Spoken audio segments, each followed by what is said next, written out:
How to grow Sanchezia plant in Florida. This appealing foliage plant is local to Ecuador and Peru, where it can be found in the understory of tropical rainforests.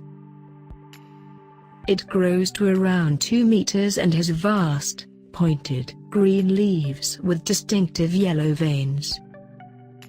It bears tubular yellow blossoms in summer, however mine still can't seem to sprout.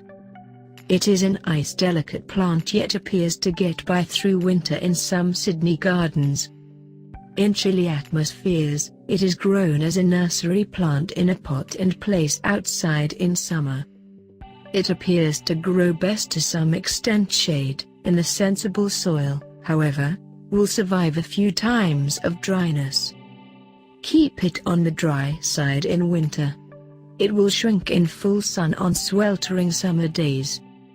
An individual from the Acanthaceae family, it matches well with the yellow-bloomed shrimp plant, Justicia brandigiana, which has a place with a similar family, or some other yellow-bloomed or foliage plant that grows well in shade.